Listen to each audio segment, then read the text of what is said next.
Ya, oke, Shalom anak-anak. Kembali lagi di pelajaran PJOK. Ya, kita kali ini memasuki bab bab 9 ya. Oke, kita memasuki bab 9 PJOK, yaitu materinya tentang perkembangan tubuh remaja. Nah, nanti yang perlu kalian siapkan itu adalah yang pertama buku paket ya.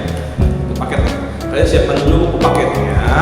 Habis itu kalian nanti siapkan buku alat tulisnya seperti itu. Nah, seperti biasa sebelum memulai pembelajaran kita kali ini, kita berdoa dulu ya. Mari kita berdoa. Tuhan Yesus yang baik dan kami sembah Tuhan Yesus. Terima kasih atas kasih karunia-Mu Tuhan bagi setiap kami. Dan Tuhan, hari kami mau belajar PJOK bab 9. Tuhan Yesus kiranya Engkau sertai kami dalam setiap pembelajaran ini. Dari awal dengan akhirnya juga Engkau berikan hikmat-Mu bagi setiap kami, sehingga kami bisa mengerti apa yang disampaikan Tuhan Yesus. Kami berdoa hanya di dalam nama Yesus dulu ya. Amin. Oke, singkat saja karena kenapa gini. Sebenarnya materi pembelajaran PJOK ini bisa kalian baca sendiri dan bisa kalian pahami sendiri seperti itu. Nah, tetapi yang akan lebih baiknya kita fair. Kalian jangan dibikin susah sendiri seperti itu. Dan maksudnya dibikin susah tuh maksudnya dibikin ribet.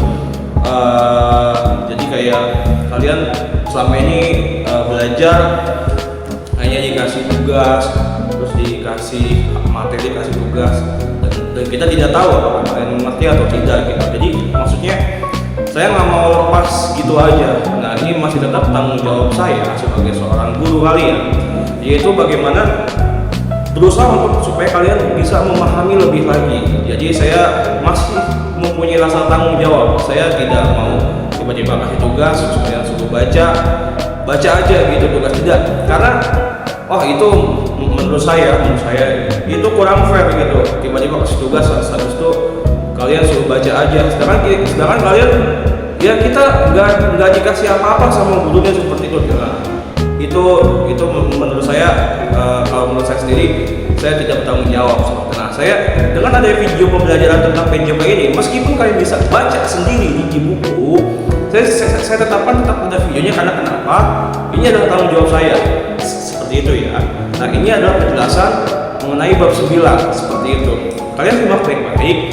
Yang saya penjelasan ini secara sangat amat singkat seperti itu.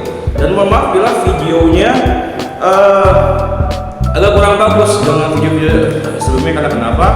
HP Mister lagi rusak seperti itu. Dan juga ada beberapa anak yang mungkin yang sudah mengumpulkan tugas atau remedial atau yang kirim via WhatsApp itu ada di HP lama Mister dan belum ke backup ya.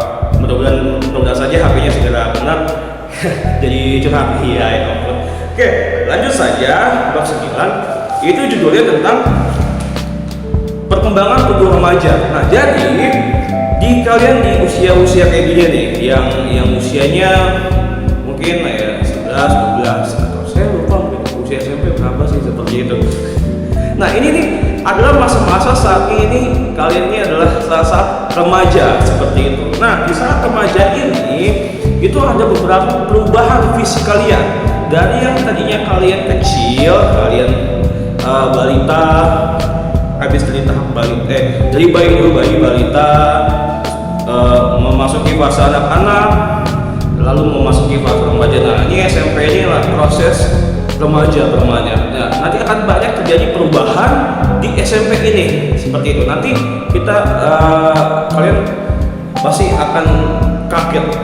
Oh, ternyata ini berubah. Oh, ternyata si A berubah. Terus misalkan teman kalian, misalkan siapa yang jadi kasih contoh ya? Misalkan Rafael yang tadi suaranya cupreng tiba-tiba jujur seperti itu. Nah, itu tuh akan mengalami suatu perubahan yang akan itulah yang dinamai dengan tandanya perubahan pubertas. Nah, perubahan pubertas itu adalah kalian nanti akan dipelajari juga di pelajaran biologi seperti itu. Ini saling berkaitan. Nah, ini nanti akan proses perubahan. Nanti ada selain perubahan dari secara fisik, nanti perubahan secara psikologis pun kita akan pelajarinya sedikit di pelajaran PJOK. Nah, seperti itu. Nah, mungkin kalian tidak asing dengan suasana di di sini di tanggal tulisnya terakhir kalian belajar di sini adalah Jumat tanggal 13 bulan 3. Ini terakhir kalian menginjakan kaki kalian di kelas ini. Berarti sudah 2 bulan kira-kira kalian tidak ada di kelas ini, dan saya sangat amat merindukan kalian. Iya benar-benar ya. Saya senang dan saya sangat merindukan mengajar langsung di kelas daripada mengajar dengan online seperti ini. Karena kenapa? Ini kurang efektif menurut saya. Seperti itu. Dan saya rindu dengan celotehan kalian, saya rindu dengan kenakalan kalian, dengan berisiknya kalian, dengan menjegalkannya kalian. Oke, lanjut saja. Oke. Ya, nah sebelum kita masuk lebih jauh nih, kita akan melihat dulu di tujuan pembelajarannya. Kalian bisa lihat di halaman pertamanya, di sini tujuan pembelajarannya. Nanti jadi apa sih yang kita pelajari dari tujuan bab 9 ini? Nanti di akhir ini adalah supaya kalian bisa mempelajari, jadi memiliki pengetahuan dan memahami mengenai perkembangan tubuh remaja yang meliputi pembahasan fisik sekunder dan mental dengan cara menjelaskan melalui presentasi atau pemaparan. Nah, nanti endingnya kalian harus bisa presentasi seperti Mister yang ada di video ini. Harus bisa ya. Tugasnya nanti kalian mempresentasikan seperti ini di depan kamera, di depan video. Tidak boleh lihat teks lagi, tidak boleh terbata-bata lagi. Harus lancar, harus bisa, harus luas. Seperti itu. Kalian harus menguasai materi kuncinya. Oke, lanjut saja. Kita lihat. Nah, di pokok pembahasan di bab 9 ini kita akan membahas 5 materi. Materi yang pertama adalah hakikat perkembangan jasmani. Yang kedua, perkembangan kebutuhan serta faktor-faktor yang mempengaruhi anak usia sekolah gitu. Nanti ada nih yang mempengaruhi anak pertumbuhannya si anak ini, mempengaruhi kalian ini. Apa sih yang mempengaruhi kalian supaya kalian berkembang ini? Nah, nanti faktornya itu ada faktor intern, ada faktor dari luar, ada faktor dari dalam seperti itu. Nah, yang ketiga, ciri-ciri anak sehat dan tanda-tanda gangguan kesehatan. Nanti kita akan mempelajarinya bahwa si anak ini mengalami gangguan kesehatan mungkin, atau si anak ini mengalami tidak mengalami apa-apa, sehat. Dan keempat, pemanfaatan waktu luang untuk kesehatan. Nah, nanti pentingnya bagi anak-anak remaja adalah bagaimana menggunakan waktu luang kalian seperti itu, karena waktu masih muda kalian gitu. Banyak sekali waktu kalian yang banyak sekali waktu yang bisa kalian gunakan. Nah, nanti dari banyak sekali waktu yang kalian bisa gunakan itu kalian buat untuk kalian kesibukan kalian atau hobi kalian. Nah, nanti kalian ada waktunya untuk bagaimana menggunakan waktu yang ada untuk kalian bisa menjaga kesehatan kalian. Contohnya nanti kita akan bahas, misalkan ada waktu kita untuk istirahat atau untuk tidur siang seperti itu. Dan yang terakhir adalah pola-pola hidup sehat. Nah, nanti di pola-pola hidup yang sehat ini kalian akan mempelajari apa saja sih yang kalian harus lakukan di usia remaja kalian supaya kalian bisa tetap menjaga kesehatan kalian. Itu 5 pokok pembelajaran bab 9 ini. Oke, lanjut saja. Oke, yang pertama. Nah, di video ini saya akan menjelaskan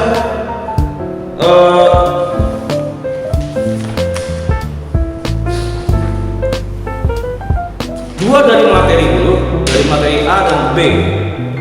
Nah, nanti di video selanjutnya misalnya saya akan membahas sisa akhir C, D, E seperti itu. Oke, yang A, perkembangan jasmani. Nah, nanti perkembangan jasmani ini setiap manusia mengalami perkembangan jasmani hingga umur 25 tahun.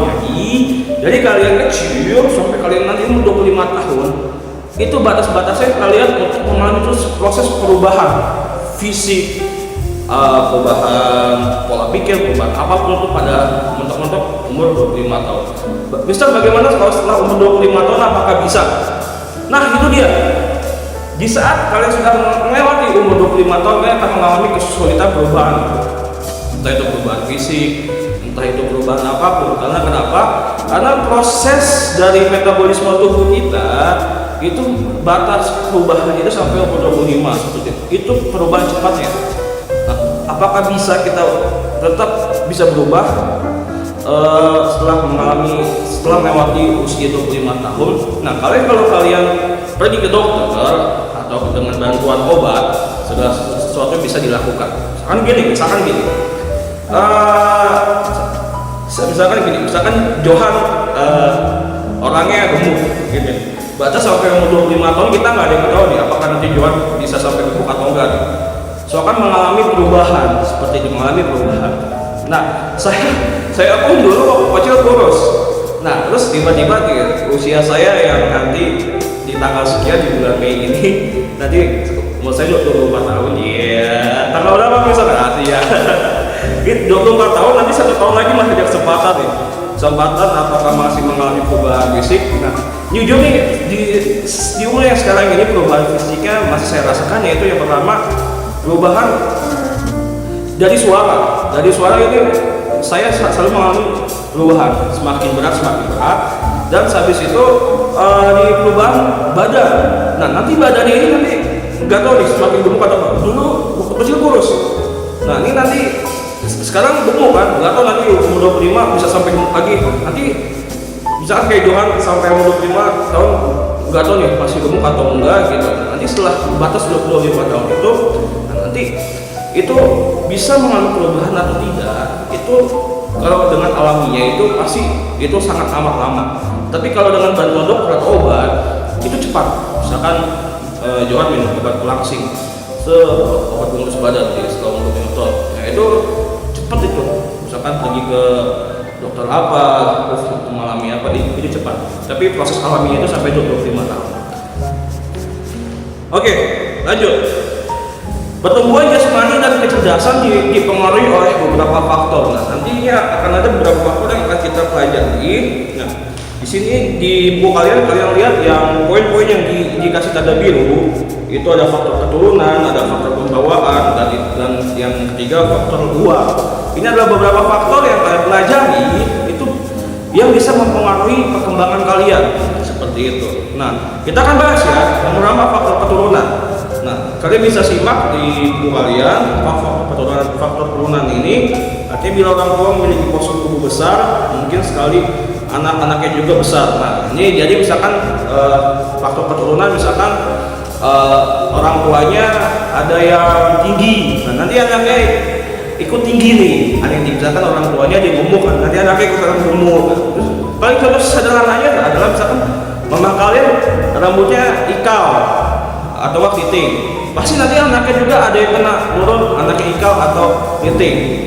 Terus misalkan papanya rambutnya lurus, nah pasti nanti anak-anaknya ada yang ikut papanya rambutnya lurus, seperti itu. Nah ini nih kalau kalian pelajari pelajaran biologi, yaitu bagaimana faktor keturunan, nah ini kalian akan saling berkaitan seperti itu. Jadi faktor yang kalian bisa mempengaruhi perubahan kalian itu adalah faktor keturunan, seperti itu. Nah,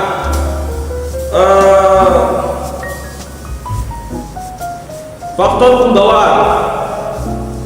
pembawaan ini artinya perkembangan seseorang sudah ditentukan pula oleh keadaan selama di dalam kandungannya. Misalkan anak-anak yang lahir dengan kelainan-kelainan pada bagian tubuhnya, kelainan fisik yang dapat berupa busung kepala, hidrosefalus itu yang kepalanya besar, ibu sumbing, lagi-lagi yang terbelah, perkembangan jaringan otak yang tidak sempurna, dan macam-macam cacat jasmani lainnya. Nah, nanti faktor pembawa ini bagaimana keadaan dari kalian kecil. Misalkan ini sih contoh-contoh yang buruk-buruk ini, amit-amit ya kayak gitu ya. Jangan sampai ya kan. Saya yakin di anak-anak Danbi ini nggak ada yang kayak gitu.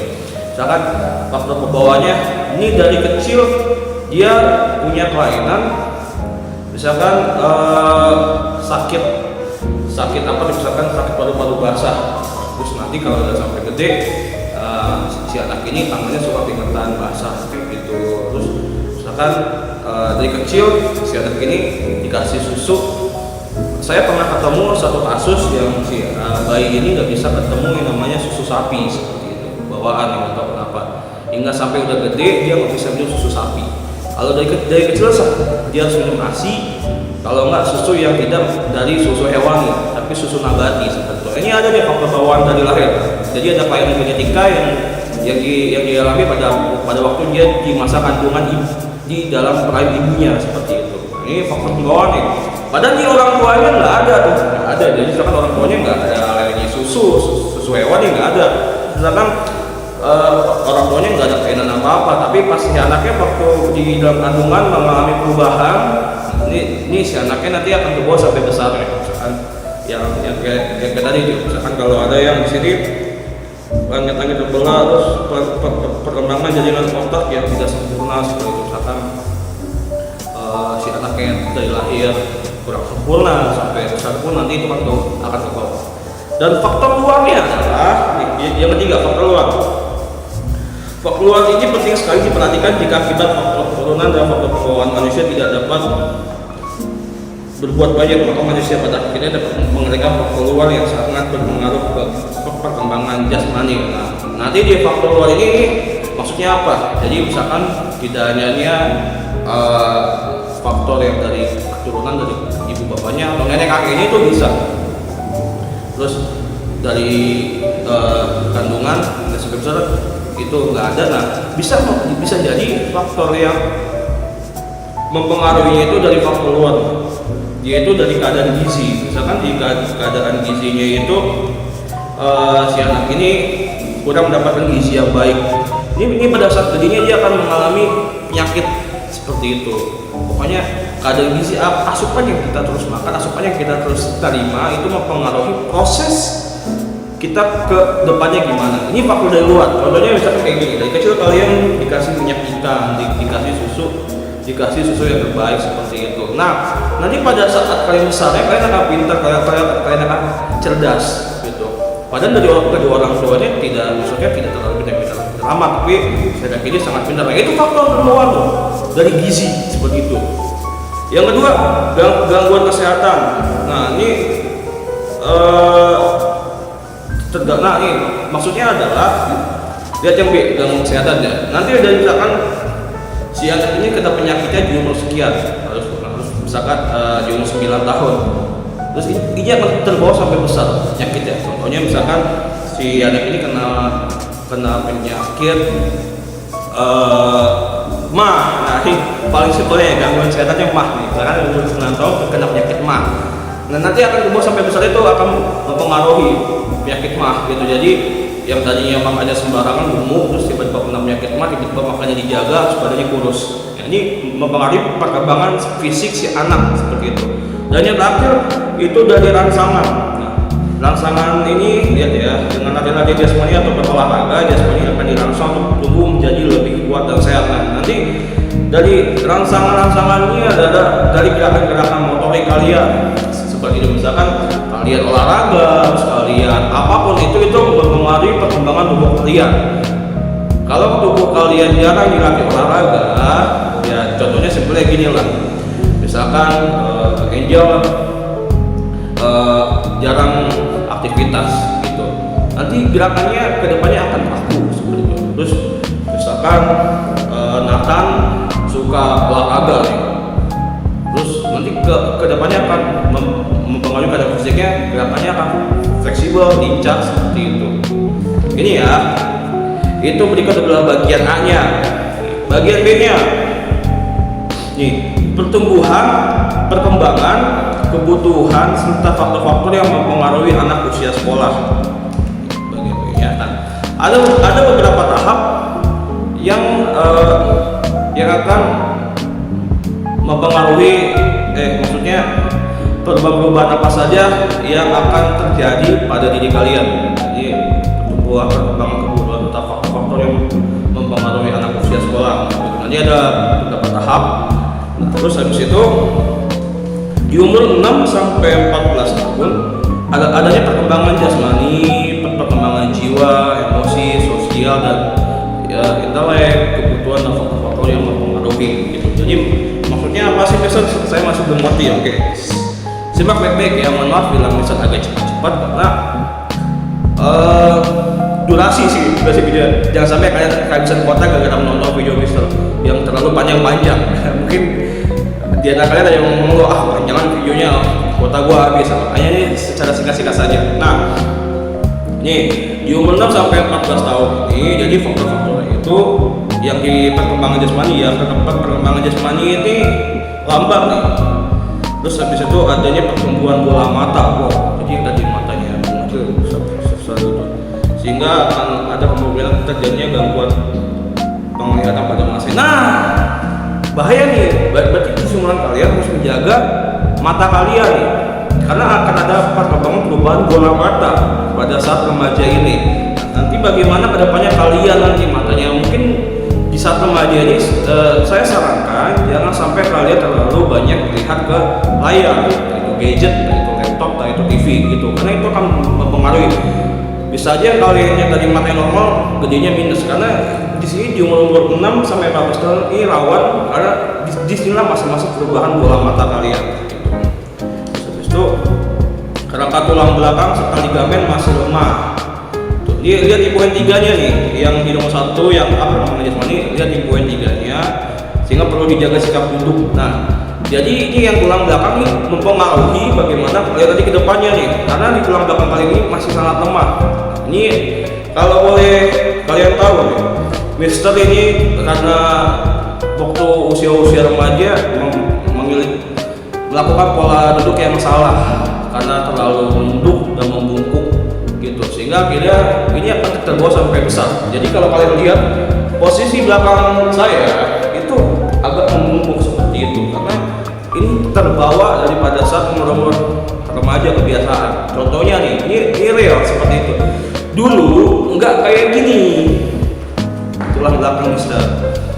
Masa yang dia poin 4, masa pubertas yang terjadi pada akhir masa ditandai dengan adanya pertumbuhan badan yang sangat cepat. Ini misalkan saya lihat ada beberapa anak yang sudah mengalami perubahan sampai Julio yang badannya semakin tinggi seperti itu, Aurel. Pokoknya ada beberapa anak yang badannya sudah tinggi cepat berubah seperti itu. Johansson kejerawatan, Reza seperti itu.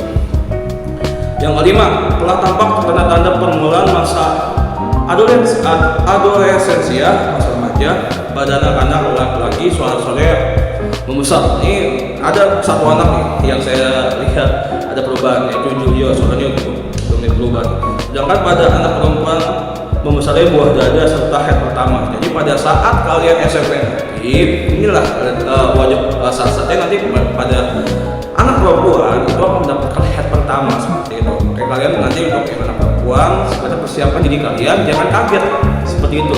Tiba-tiba kalian bangun hidup kok ada darah. Terus, pokoknya kalian ini perlunya bimbingan orang tua seperti itu. Jadi antara anak dan orang tua itu perlunya adanya komunikasi dan juga pengetahuan, sehingga si anak ini dituntun dibimbing oleh orang tuanya di rumah ya gitu. Jadi misalkan si anak ini kaget tiba-tiba kok gini, terus ibunya kasih pengetahuan dia nah begini terus kasih penjelasan, dibantu seperti itu. Dan nomor poin ke-6, perkembangan jasmani sangat dipengaruhi oleh lingkungan mental dan sosial. Nah, nanti di lingkungan ini pada saat usia remaja itu lingkungan itu sangat amat mempengaruhi. Makanya kalau lingkungan kalian jelek atau salah, ini kedepannya akan terus terbawa. Karena sifat pendewasaan di sini masih diproses. Yang mana kalian bisa mengetahui yang baik dan benar itu masih diproses. Jadi kalian belum bisa memilah-milah, belum bisa memikirkan secara matang. Yang kalian pikirkan kan hanyalah bagaimana kesenangan kalian di masa-masa remaja seperti itu, apalagi di usia kalian.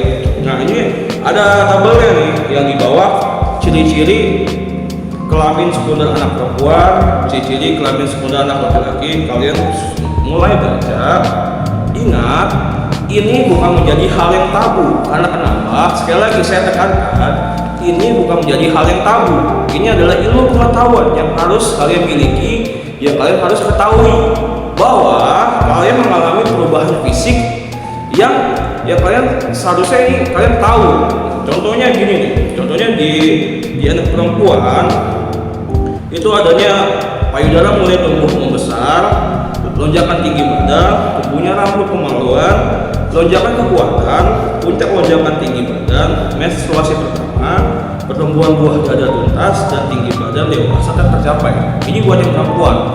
Ini perlu kalian ketahui. Jadi ini jangan sampai kalian salah kepikir yang lain seperti itu ya. Ingat, saya tegaskan, saya jelaskan, jangan sampai ini menganggap kalian hal-hal yang jorok atau atau hal-hal yang tabu. Ini adalah ilmu pengetahuan ya, sekali lagi ya.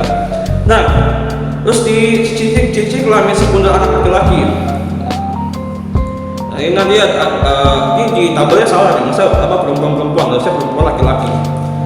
Adanya buah zakar atau testis, lonjakan tinggi badan, tumbuhnya rambut kemaluan, penis mulai tumbuh, mimpi basah pertama, tumbuh jakun. Nah, ini kayak saya ini akan ada jakun di sini yang menonjol di leher itu lek-lek ya. Kalau kalian ini jangan sentil ya, sakit itu, suka iseng banget. Mimpi suara membesar. Ini dulu suara saya nggak seperti ini gitu. Tumbuh rambut, tumbuh kumis, tumbuh jambang, terus habis itu pertumbuhan penis tuntas, lonjakan kekuatan, tadinya yang lama tiba-tiba punya power mereka, tinggi badan, dewasa tercapai seperti itu. Nih, kalian tabel lihat nih, ini ada usia-usianya. Oh, ternyata saya mengalami usia ini saya mengalami perubahan ini di usia ini, saya mengalami ini di usia ini. Oh, jadi kalian mengetahui, oh ternyata itu secara alami gitu. Jadi jangan jadi hal yang tabu. Lihat yang B, perkembangan jiwa, emosi, sosial dan intelek. Nah, mulai belajar menghitung, membaca dan menulis, sudah mulai mengadakan konsep simbolisasi dan belajar mengadakan komunikasi. Nah, nanti akan ada proses pembelajaran yang di sini nanti yang gimana? Kalian sudah mulai mengalami pembelajaran yang sudah mulai naik level seperti itu. Yang tadinya kalian ya membacanya masih ya biasa-biasa aja nih, membacanya membaca cepat, terus kayak tadi Indonesia lambat dan Indonesia cepat, itu nanti akan kalian mengalami perubahan. Lihat yang nomor 2, dimulai suatu perkembangan kepribadian sosial dan mulai menjadi konsep hidup sosial, moralitas dan norma kehidupan. Nanti kalian akan perubahan psikologisnya itu, nanti kalian akan melihat kepribadian sosial. Nanti kalian akan melihat satu dengan yang lainnya. Maksudnya itu seperti itu. Nah, lihat yang di poin ketiga, pada masa pubertas 12-14 tahun, energi meluap-luap, avanturisme dan hubungan dengan orang lain masih canggung. Nah, ini nanti karena sudah akan timbulnya nanti kalian ya mulai tertarik dengan satu sama lain ya. Nah, ini nanti kalian sudah mulai kalian agak malu-malu seperti itu. Nah, tapi di poin keempat nih, nilai religi, agama, dan estetik belum mendalam. Jadi yang ini masih belum mendalam karena ini perlu pembelajaran khusus dan perlu usia yang matang untuk mempelajari seperti itu. Saya akan terus singkat.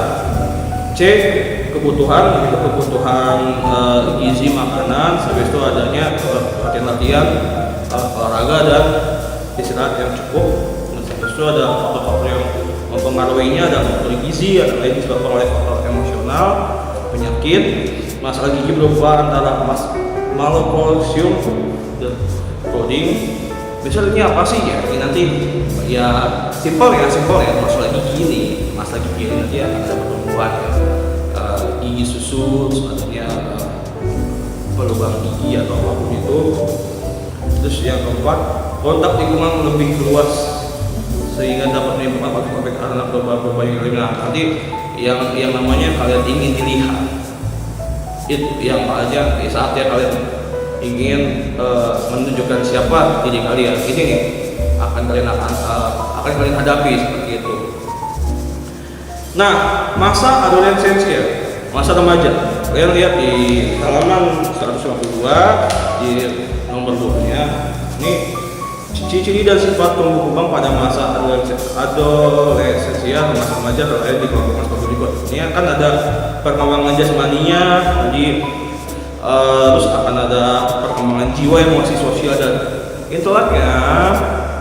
Nah, ini yang lihat di poin nomor 2 nya, pemikiran sudah kritis juga terhadap kewibawaan orang tuanya. Nanti di sini kalian sudah mulai tingkat kedewasaannya terlihat. Dan yang selanjutnya adalah, nah di kebutuhan requirements diperlukan adanya pengertian dari orang tua dan keluarga tentang proses perkembangan dan sifat-sifat tertentu pada anak masa peralihannya sulit bagi kedua belah pihak. Nah, gini. Ini di nomor 3 nih. Perlu bantuan dalam meringankan setiap tekanan, stres baik fisik maupun mental. Jadi di masa-masa remaja ini perlu yang namanya teman, pokoknya orang yang bisa membimbing kalian seperti itu. Karena ini emosi kalian di masa umur remaja masih belum stabil gitu, karena masih menggebu-gebu, rapi-rapi, kayak gitu, ingin kebebasan, ingin kesenangan, dan ingin kepuasan seperti itu. Apapun, pokoknya terus kalian ingin diakui, kalian ingin dilihat, dan diri kalian terus pokoknya bercampur aduk di masa remaja. Jadi kalau tidak dikontrol, tidak diawasi oleh orang tua, ini sangat amat bahaya gitu. Nanti si anak tiba-tiba terikut perkembangan pergaulan yang salah dan orang tua dia tahu, ini sangat fatal. Nah, di sini ada faktor-faktor yang mempengaruhinya, dan yang terakhir adanya upaya-upaya untuk memenuhi kebutuhannya. Nah, lihat yang A, pendidikan kesehatan, itu adanya tentang perkawinan dan juga kehidupan keluarga. Ini penting ya gitu. Terus pemeliharaan kesehatan badan termasuk pencegahan penyakit, bimbingan dalam belajar dan aktivitas ekstrakurikuler, pendidikan keterampilan, vocational training, usaha bimbingan dan nasihat bagi belajar, olahraga kesehatan, dan yang terakhir pendidikan tentang bahaya-bahaya lingkungan. Yang di halaman 153 yang yang atas. Ini yang penting, yang perlu dan yang penting buat kalian, yang harus kalian kuasai dan yang harus kalian miliki supaya bagaimana kehidupan remaja kalian bisa terawasi dan bisa menjadi lebih baik dan benar seperti itu ya. Ini saling berkaitan dengan agama. Oke, cukup sekian pembelajaran kali ini dari poin A dan B. Nanti akan dilanjutkan ke video selanjutnya C, D, dan F, dan kita berdoa. Tuhan Yesus, terima kasih atas pembelajaran kali ini. Kiranya apa yang disampaikan oleh Mister oleh video ini membuat anak-anak mengerti dan anak-anak memahami, meskipun secara singkat dan terburu-buru, tapi dengan bantuan Roh Kudus Tuhan untuk membuka pikiran yang setiap mendengar video ini, sehingga mereka bisa mengerti dan memahami apa yang disampaikan oleh video ini. Tuhan Yesus, ampunilah atas setiap kesalahan kami dan dosa-dosa kami Tuhan, mulai karena kami di hadapan. Kami berdoanya dalam nama Tuhan Yesus. Haleluya. Amin. Oke, sampai bertemu